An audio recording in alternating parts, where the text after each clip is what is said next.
Hello class, my name is Dr. John Yoder, and today we will be talking about SCP-871, Object Class, Yoder.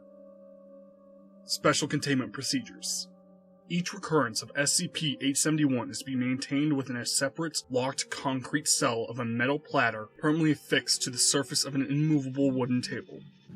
Each cell housing a recurrence of SCP-871 is to be monitored on a 24-hour basis via closed-circuit camera, with individual feeds checked every 15 minutes. Upon creation of an instance of SCP-871, 3D class personnel are to be escorted by armed guards to its cell, where they are to be sealed with the instance and induced to consume it. No more than 1 hour may be spent performing this task. In cases where additional motivation is needed, the termination of one of the Class D personnel assigned to an instance of SCP-871 is authorized.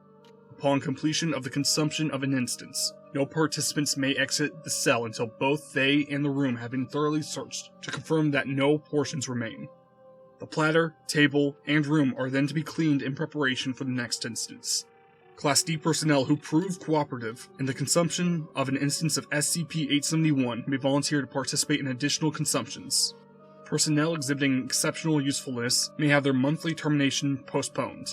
Such personnel are under no circumstances to be allowed to interact with any other SCP objects. No desserts of any kind are to be served on site at any facility housing a recurrence of SCP-871. Description: SCP-871 is a collection of 237 cakes. Instances of SCP-871 vary widely in appearance and size, covering the entire range of foods described by humans as cake. The smallest observed instance of SCP-871 was a miniature cupcake with a mass of 15 grams. The largest yet observed was a 22-kilogram Baumkuchen, measuring 2 meters in length.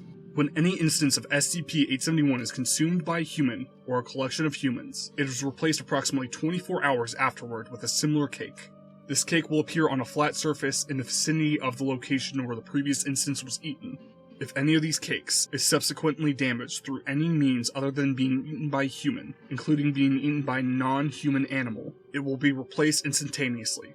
Instances recreated in this manner maintain the schedule of the original instance. The mechanism by which instances of SCP-871 are replaced is currently unknown.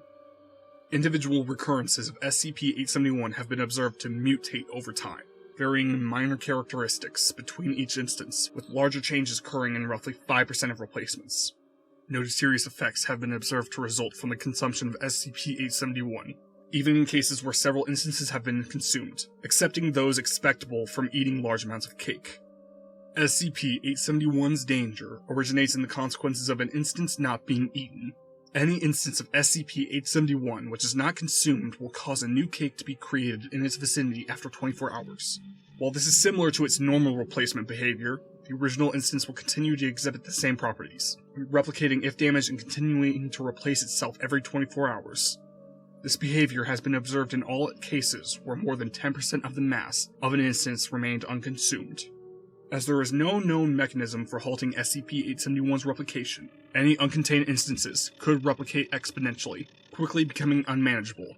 No maintainable plans for the containment of more than 20,000 instances of SCP-871 has yet been devised. It is estimated that an uncontrolled outbreak, originating with a single instance, would render the Earth uninhabitable within 80 days. If I ever get arrested, I better be put on cake duty. Just saying. Class dismissed. Have a good day.